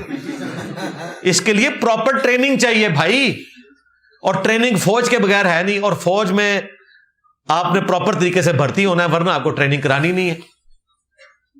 تو یہ اتنا آسان معاملہ نہیں ہے. ختم یا 11ویں کیوں حلال یا حرام ہے؟ دیکھیں, جو 11ویں اصالہ ثواب کے لیے ہو نا, تو ہم اس کو حرام نہیں کہتے اگر اللہ کے نام کی ہے. صرف اس عمل کو بدعت کہتے ہیں کہ یہ نبی الاسلام صحابہ تابعین سے ثابت نہیں ہے. اگر اللہ کے نام کی نیاز ہو اور مردوں کے اصالہ ثواب کے لیے ہو, اپنے رشتہ داروں کے لیے بالخصوص, تو وہ تو ثابت ہے, وہ آپ کریں, دعا بھی کریں, ان کی طرف سے صدقہ خیرات بھی کریں. اصالہ ثواب کے 10 طریقے میری ویڈیو دیکھ لیں. آپ کے نزدیک صحیح حدیث حجت ہے, لیکن خود محدثین جیسے امام بخاری, امام مسلم کے معیار میں بھی فرق ہے. کئی احادیث ایک کے نزدیک صحیح, دوسرے. بالکل ٹھیک ہے, اس میں سے کیا نکلا؟ ڈاکٹری تو کہیں نہیں ٹوٹی بھائی. آپ مجھے بتائیں امام بخاری, امام مسلم کے عقیدے میں کہاں فرق ہے؟ کوئی فرق نہیں. امام بخاری ابو داؤد کی جو روایت ہے نا, ان اللہ حرم علی الارض ان تاکل اجساد الانبیاء, بے شک اللہ تعالیٰ نے حرام کیا ہے نبیوں کے حق میں کہ مٹی ان کے جسموں کو کھائے. امام بخاری اس حدیث کو ضعیف کہتے تھے, لیکن اس عقیدے کو صحیح سمجھتے ہیں. اور خود امام بخاری صحیح بخاری میں لے کے ہیں کہ حضرت عمر کا پاؤں آلموسٹ کوئی 67 ایئرز کے بعد ان کی شہادت کے, جب حجرہ عائشہ سلام اللہ علیہا کی دیوار گری تو وہ باہر نکل آیا. لوگ استغفار پڑھنا شروع ہو گئے کہ یہ نبی الاسلام کا پاؤں نکل آیا. عروہ کو بلوایا گیا. عروہ ابن زبیر, عبداللہ ابن زبیر کے چھوٹے بھائی اور حضرت زبیر کے بیٹے, تابعی تھے, حضرت عائشہ کے محرم تھے. تو انہوں نے بتایا یہ حضرت عمر کا پاؤں ہے. پھر پاؤں اندر کر کے دفن کر دیا گیا. تو خود تو امام بخاری یہ لکھ رہے ہیں کہ حضرت عمر کا پاؤں بھی سلامت نکلا ہے 65 سال کے بعد. تو اس عقیدے کو درست مانتے تھے. تو عقیدے کا اختلاف بتائیں گے, پھر اگلی بات ہوگی. اختلاف ہو سکتا ہے, بعض اوقات روایتوں میں اختلاف ہوتا ہے, لیکن اس سے جو عقیدہ ڈیڈکٹ ہو رہا ہے وہ کسی اور جگہ سے ثابت ہو رہا ہوتا ہے. تو at the end of the day Imam Bukhari, امام مسلم میں عقیدے کا کوئی اختلاف موجود نہیں ہے. کیا گلوز پہن کر لڑکی سے سلام لے سکتے ہیں؟ اندازہ کریں آپ اس کی, یعنی ضرورت کیا ہے, مطلب کوئی مقصد ہوگا نا, اس میں سے کیا نکالنا ہے آپ نے. اور اگر مقصد وہی ہے جو یہ سارے سمجھ رہے ہیں تو توبہ کریں. چھونے سے مراد صرف یہ نہیں ہے کہ نیکڈ چھونا نامحرم کو, کپڑوں کے باہر سے بھی اگر کوئی چھوتا ہے نا اور شہوت کے ساتھ نامحرم کو, تو اس پہ وہ وعید لگے گی. المعجم الکبیر طبرانی میں ہے, اور سلسلہ احادیث صحیحہ میں شیخ البانی لے کر آئے کہ کوئی کسی نامحرم کو ہاتھ لگائے, اس سے بہتر ہے کہ اس کے سر میں لوہے کی کیل ٹھونک دی جائے. یعنی اس کی جو تکلیف ہے وہ کم ہے, اس کا عذاب بڑا ہونے والا ہے. البتہ کوئی ڈاکٹر ہے, اس کا معاملہ الگ ہے. ڈاکٹر نے علاج کے لیے کوئی معاملات کرنے ہیں, وہ ایک الگ چیز ہے. گھر والے کہتے ہیں کہ ہمارے پردادا کو پہلے نیچی زمین پر دفن کیا گیا مگر دفنانے والوں کی چارپائی الٹ جاتی تھی، پھر انہیں اونچی جگہ دفن کیا گیا، پھر بھی کچھ نہیں ہوا، دفنانے والوں کے ساتھ رہنمائی کر دیں۔ یار یہ سنی سنائی بات ہے، پتہ نہیں آپ نے کس چیز کو کس سے جوڑا ہوا ہے۔ اس طرح کا کوئی پرابلم اب آئے تو ہمیں بتا دیجیے گا، ہم پردادا صاحب کو دیکھ لیں گے انشاءاللہ تعالی، کچھ بھی نہیں ہوگا۔ یہ مشہور کیا ہوا تھا نا، آج سے آلموسٹ کوئی 17-18 سال ہو چکے ہیں، وہ جو ایک ٹالی والا واقعہ ٹی وی چینل پہ لائیو دکھایا گیا تھا، جو اس نے کہا سی یہ بابا جی ٹالی نہیں وڈن دے دے، اہل حدیث آئے ٹالی وڈ کے لے گئے، اور انہیں اناؤنسمنٹ کی تھی کہ میں اہل حدیث ہو جاؤں گا، بعد میں مکر گیا، جس طرح حضرت معاذ اللہ مکر گیا۔ تو میرے بھائی یہ ساری چیزیں جو ہے نا وہ لوگوں نے خود سے مشہور کی ہوئی ہیں۔ کیا 12 امام ثابت ہیں؟ 12 سے بھی زیادہ ثابت ہیں جی، سارے اماموں کی ہم عزت کرتے ہیں۔ باقی جو اہل البیت کے 12 امام ہیں وہ اہل سنت کے بھی ہیں، اہل تشیع کے بھی ہیں۔ امام محمد مہدی سے متعلق میری ویڈیو ریکارڈ ہے، اس میں میں نے 12 اماموں کا بھی ذکر کیا اور امام مہدی سے متعلق احادیث بھی بیان کی۔ جب کسی مولوی سے کوئی سوال پوچھیں تو وہ اپنی چرب زبانی کی وجہ سے چپ کرا دیتا ہے۔ نہیں کروا سکتا جی، میرے بات بالکل نہیں کرا سکتا۔ کوئی گل لکھو گے چپ کراندہ ہے، اسی تانوں ایسا رینچ دیاں گے کہ ساری جڑی لیک ٹوٹیاں نے انہاں دیاں کسیاں جان گیا انشاءاللہ تعالی۔ دسو منو کیڑی گل انہیں کیتی ہے جڑا چپ کرا دیندا ہے چرب زبانی تو؟ ہر بات کا جواب ہم نے دیا ہوا ہے الحمدللہ۔ تو آپ ہماری ویڈیو دیکھیں تو ترکی بترکی جواب دیا ہوا ہے۔ میرا سوال یہ ہے کہ جب اصحاب الکاف نیند میں غار میں سوئے تھے تو جب کافر لوگ وہاں آئے، وہاں سے آواز کس کی تھی جب وہ ڈر گئے؟ نہیں، وہ ڈرے کوئی نہیں، وہ اس میں آیا کہ اگر تو ان کے قریب ہو تو رعب پڑ جائے، اگر ایسا ہو تو واللہ عالم کوئی گیا بھی کہ کوئی نہیں گیا، اگر کوئی جائے بھی تو اللہ تبارک و تعالی نے ایک غیبی پردہ ڈال دیا ہوا تھا رعب کا، وہ قرآن میں موجود ہے، تو اس میں کیا مسئلہ ہے؟ حضرت ابراہیم علیہ السلام سے اللہ تعالیٰ کیسے اور کس طرح بات کرتے تھے؟ جی سورہ الشورى کے آخری رکوع میں اللہ تعالیٰ نے اپنے بندوں سے گفتگو کے 3 موڈ بیان کر دیے ہیں۔ نمبر 1، دل میں اللہ تعالیٰ بات ڈالے گا۔ نمبر 2، اللہ تعالیٰ اس کی طرف کوئی وحی بھیجے گا، اور نمبر 3، پردے میں گفتگو کرے گا۔ تو یہ 3 موڈ ہیں۔ علی بھائی، دنیا کی محبت غالب آ گئی ہے جس کی وجہ سے ہر وقت انزائٹی اور ڈپریشن ہوتا ہے۔ محبت غالب ہونے کی وجہ سے ڈپریشن رہتا ہے، یعنی فیوچر کی فکر ہے، تو آپ کو ایران بھیج دیتے ہیں، تو آپ کو پتہ چلے گا کہ وہاں پہ جو لوگ رہ رہے ہیں ان کی بھی اولاد ہے، وہ بھی ایک تکلیف کاٹ رہے ہیں۔ اللہ پر ایمان کیسے پختہ کریں؟ جی آپ جنگ کی ویڈیوز دیکھا کریں تو آپ کو پتہ چل جائے گا۔ ہاں، یہ میں آپ کو واقعتاً ایک پھکی کے طور پہ بتا رہا ہوں، جب آپ اپنے سے ورسٹ کنڈیشن کو دیکھتے ہیں نا پھر آپ کو پتہ چلتا ہے۔ صحیح مسلم میں حدیث ہے، ہمیشہ اپنے سے نیچے والے لوگوں کو دیکھو، یوں اللہ تعالیٰ کی نعمتوں پہ تمہیں شکر کی کیفیت قناعت نصیب ہوگی۔ میں نے مولانا اسحاق رحمہ اللہ کا بیان سنا کہ نماز جنازہ میں سلام دائیں طرف کرنا ہے، یہ بات درست ہے؟ بالکل یہی بات درست ہے۔ ایون حنفی جو ہے سجدہ صاحب کا جو طریقہ لیتے ہیں، ایک طرف سلام پھیر کے پھر 2 سجدے، ابراہیم نخی کا قول ہے، یہ مصنف ابن ابی شیبہ میں اس کے ساتھ موجود ہے۔ ابراہیم نخی کہتے ہیں سجدہ صاحب میں بھی دائیں طرف سلام ہے اور نماز جنازہ میں بھی دائیں طرف سلام ہے۔ آدھی روایت لی ہوئی ہے، ہم تو اس سجدہ صاحب کے طریقے کو درست سمجھتے ہیں، اس کے علاوہ بھی 4 طریقوں کو درست سمجھتے ہیں، اور نماز جنازہ میں دائیں طرف سلام کو درست سمجھتے ہیں۔ پورے عرب کنٹریز کے اندر ایک طرف سلام پھیرا جاتا ہے، تو یہی صحیح سنت سے ثابت ہے۔ تابعین سے 2 طرف ثابت ہے، لیکن نبی الاسلام اور صحابہ کرام سے دائیں طرف ہی سلام ہے، ایک طرف ہی سلام پھیرنا چاہیے۔ میں دکان میں اکیلا ہوں اور چور آ جائے نقصان کر رہا ہو تو کیا میں نماز جاری رکھوں؟ بہتر ہے آپ نماز ہی پڑھیں۔ اس کی وجہ یہ ہے کہ نماز آپ نے توڑ بھی دی تو اگر اس کے پاس اسلحہ ہے تو پھر بھی آپ کچھ کر تو نہیں سکتے، تو پھر صبر ہی کریں۔ اور اگر آپ کچھ واقعتاً کر سکتے ہیں اور آپ اتنے پھرتیلے ہیں کہ اس کو قابو کر سکتے ہیں تو نماز آپ توڑ دیں گے۔ بالکل یہ نہ ہو کہ جان سے ہی جاتے رہیں، اس چیز کا بھی آپ نے خیال رکھنا ہے۔ جب کانفیڈنس ہو تو پھر آپ رسک لیں.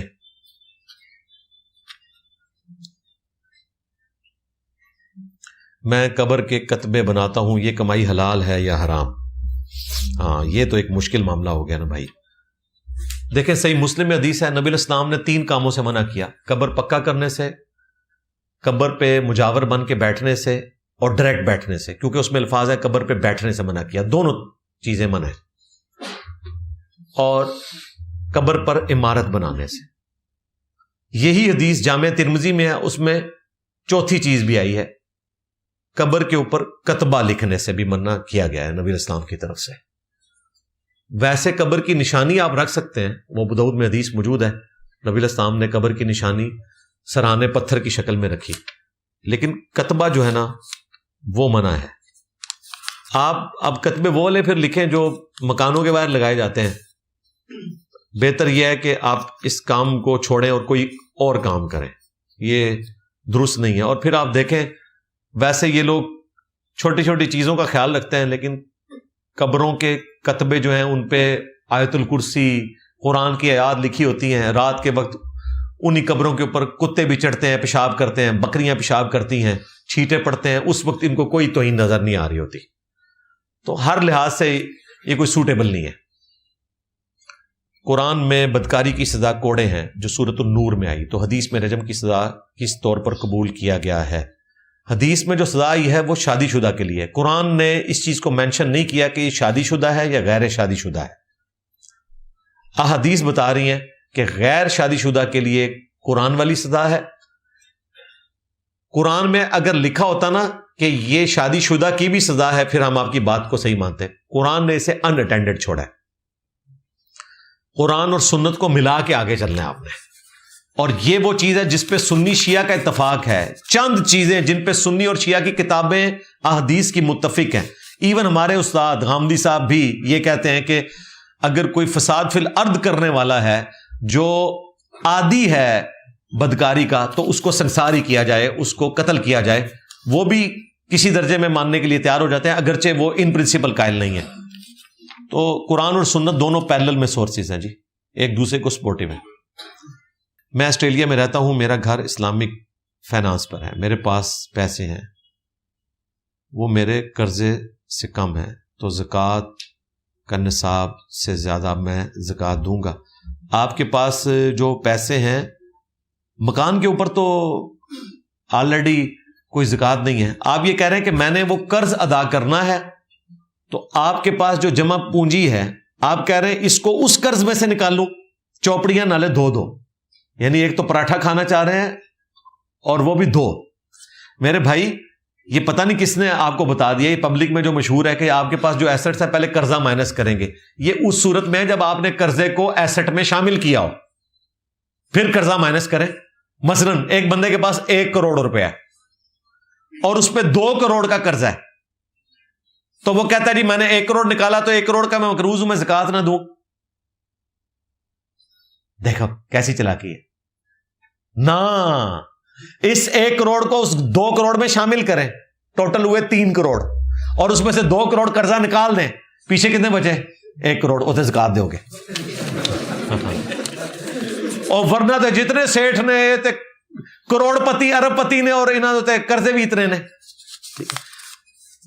قرضے کو آپ ایسٹس کے ساتھ شامل کرنے کے بعد مائنس جب کریں گے نا, پھر آپ آگے چلے گی بات. ڈائریکٹ ہی مائنس کرتا ہے. دیکھو ذرا, کیا کسی انسان کو کسی اور پر فوقیت ہے جانتے ہوئے کہ وہ اسلام کے طریقوں کو فالو نہیں کرتا, مگر اس کی ذات یا خون دوسرے مسلمان سے بہتر سمجھا جائے؟ ایڈی لمبی سٹوری بجائے آخری جڑا لکھا ہے نا, ٹھیک ہے, ایک سید تو نماز روزہ کا پابند نہیں ہے, تو یار یہ سیدوں کی وجہ سے ہمیں بڑی گالیاں کھانی پڑتی ہیں. سوٹے لانے نے اے بہ کے اتنے قبراں تے لوگ کہتے جناب سیداں دا احترام کریں, تو سیدوں سے ہم ریکویسٹ کریں گے کہ آپ اپنے کرتوت بھی وہی کریں جو آپ کی نسبت ہے. صحیح مسلم میں حدیث ہے, جس کو اس کے عمل نے پیچھے چھوڑ دیا اس کا خاندان اور نسب اسے قیامت والے دن آگے نہیں لے کے جا سکتا. ہاں اگر آپ کا عمل درست ہے پھر آپ کے نسب کا آپ کو فائدہ ہے, پھر فاطمہ ہی جنتی عورتوں کی سردار ہیں. بخاری مسلم میں آیا. اور پھر حسن و حسین ہی جنتی نوجوانوں کے سردار ہیں, جامع ترمذی میں آیا. ادروائز اگر اعمال درست نہ ہوئے, میرا ایک دوست تھا ہاشمی سید تھا اور قادیانی تھا, تو اب ہم اس کا احترام کریں گے؟ نہیں بھائی, اس نے تو اپنا رشتہ اپنے پیغمبر سے خود ہی توڑ لیا ہوا, تا وقت کہ وہ واپس نہ آ جائے. آپ کا بیان سنا تھا کہ عقیقے میں چھوٹا کم عمر جانور بھی ذبح کر سکتے ہیں, جبکہ اور کوئی بیان نہیں ملا. برائے مہربانی وضاحت کرتے ہیں. حدیث کا حوالہ دیں. حدیث کا حوالہ ہم نے یہ دیا تھا کہ جو قربانی کا جانور ہے نا وہ مسنہ ہونا چاہیے, صحیح مسلم میں حدیث ہے. اور یہ قربانی وہ ہے جو عید قربان کے موقع پر ہے. عام جو صدقہ ہے اس کے لیے کہیں یہ بات نہیں آئی ہے. اگر آپ کہیں اس کا حوالہ دیں تو اس کا حوالہ اجماع امت ہے اس حوالے سے کہ مجھے بتائیں کہیں یہ بات رپورٹ ہوئی ہے کہ جو جانور دوندا نہ ہو اس کو آپ اللہ کی راہ میں صدقہ نہیں کر سکتے؟ کہیں ہے یہ؟ صدقہ اور خیرات آپ جو مرضی جانور کریں. ایک بندہ اللہ کی راہ میں جانور قربان کرنا چاہتا ہے اس حوالے سے کہ اس کا گوشت غریبوں میں بانٹنا چاہتا ہے, تو ضروری تو نہیں کہ وہ دوندا کرے. ہم جو کسائیوں کے پاس جاتے ہیں کئی بار دوندے نہیں ہوتے, انہوں نے ذبح کیے ہوئے ہوتے ہیں. یہ دوندے کی شرط جو ہے قربانی کے جانور کی ہے. ثابت انہوں نے کرنا ہے جو یہ کہتے ہیں کہ عام صدقے کے لیے بھی دوندا چاہیے. عقیقہ بھی صدقہ ہے, یہ قربانی کا جانور نہیں ہے. اور نہ عقیقہ جو ہے وہ 7 حصے ہو سکتے ہیں جو گائے میں ڈال لیتے ہیں, یا اونٹ میں 10 بھی ثابت ہیں, 7 بھی ثابت ہیں. عقیقے میں آپ نے جان ہی دینی ہے, جو بخاری میں حدیث ہے کہ بچے کی جان گروی ہوتی ہے عقیقے کے عوض. لڑکے کی طرف سے جامع ترمذی میں اگلے الفاظ ہیں 2 بکرے, اور لڑکی کی طرف سے 1, اور اس میں بکرا اور بکری دونوں ہو سکتے ہیں. تو وہ آپ نے پوری جان دینی ہے, حصے نہیں ہوں گے. اہل سنت کا منہج ہے کہ تمام صحابہ عادل ہیں, جس کی بنیاد پر بخاری مسلم کی بنیاد پڑی, جبکہ شیعہ اور معتزلہ کے مطابق یہ اصول درست نہیں ہے. منہج کا تعین کریں. ہمارے نزدیک اہل سنت کا منہج درست ہے. جو شخص حدیث کے معاملے میں جھوٹ نہیں بولتا اس کی حدیث قبول کی جائے گی, چاہے عام حالت میں اس سے جھوٹ بولنا بھی ثابت ہو جائے. اگر حدیث کے معاملے میں وہ جھوٹا نہیں ہے تو حدیث لی جائے گی. سنن ابی داؤد میں موجود ہے نا, حضرت معاویہ رضی اللہ تعالیٰ عنہ سے حدیث روایت کر رہے ہیں ایک واسطے سے, امام ابن سیرین تابعی, اور وہ کہتے ہیں وَقَانَ معاویہ لا یتہم فی حدیث رسول اللہ. معاویہ حدیث رسول بیان کرنے میں ان کے اوپر کوئی تہمت نہیں کہ انہوں نے کبھی کوئی غلط بات کی ہو. یعنی ویسے ان پہ تہمت ہے ان کے سیاسی معاملات کی وجہ سے, انہوں نے مولا علی سے جنگ کی ہے اور اپنے ماننے والوں کو مولا علی کے خلاف بھڑکانے کے لیے کیا کچھ نہیں کیا وہ ہمیں پتہ ہے, لیکن حدیث رسول انہوں نے کبھی جھوٹی بیان نہیں کی, لہذا حدیث ان کی لی جائے گی. تو یہ سنن ابی داؤد میں حدیث ہے 4129 4129, اس میں آگے الفاظ ہیں آپ دیکھیں. امام ابو داؤد نے کبھی حضرت ابو بکر سے حدیث بیان کرتے ہوئے نہیں لکھا کہ ابو بکر حدیث بیان کرنے میں متہم نہیں ہے, یا حضرت عمر, عثمان, علی یا اور صحابی. لیکن حضرت معاویہ کے بارے میں ان کو لکھنا پڑا, ان کو پتا تھا, اور یہ انہوں نے نہیں لکھا. یہ ابن سیرین تابعی نے 110 ہجری میں فوت ہوئے, امام حنیفہ کے استاد ہیں. وہ کہتے ہیں کہ حدیث رسول بیان کرنے میں معاویہ جو ہے وہ متہم نہیں, ان پہ کوئی تہمت نہیں لگی کہ انہوں نے کبھی کوئی جھوٹ بولا ہو حدیث کے معاملے میں. تو حدیث کے حوالے سے عادل ہیں. اس پہ میری تفصیلاً ویڈیو ریکارڈ ہے. الصحابۃ کلہم عدول کا مطلب یہ ہے کہ صحابہ حدیث بیان کرنے میں کبھی جھوٹ نہیں بولیں گے. باقی کسی سے اگر کوئی غلطی ہو بشری تقاضوں کے تحت تو یہ پاسبل ہے, انسان ہے, غلطی کر سکتا ہے. میرا خیال ہے اس سے پہلے کہ عثمان بھائی کا پارا چڑھ جائے تو ہم اپنی پرچیوں کو یہی مکمل کرتے ہیں. تھوڑی جی پرچیاں ہیں, انہوں نے اگلی بار کر دینا, اور انشاءاللہ تعالی جو آپ میں سے کسی کی اگر پرچی رہ گئی ہے وہ جاتے ہوئے میر صاحب کو جمع کروا دیں انشاءاللہ. لیکن وہ صحیح ہینڈ رائٹنگ میں لکھی ہوئی ہو, اردو موٹی ہو, اور لو سٹوری نہ لکھ چھڑنا ہو دیتے کو پوری, بس ایسی لکھیں جو سمجھ آئے. ادروائز شاہد اور بلال کے چینل کے اوپر آپ آن لائن آ کے اپنے سوالات کر سکتے ہیں. منڈے والے دن, ٹیوزڈے والے دن عشاء کی نماز کے بعد ریگولرلی 3 سال ہو چکے ہیں یہ آن لائن سیشن ہمارا چلتا ہے, اس پہ آپ اپنا آ کے سوال ریکارڈ کروا سکتے ہیں. سبحانک اللہم و بحمدک اشہد ان لا الہ الا انت استغفرک واتوب الیک وما علینا الا البلاغ المبین. جزاکم اللہ خیرا.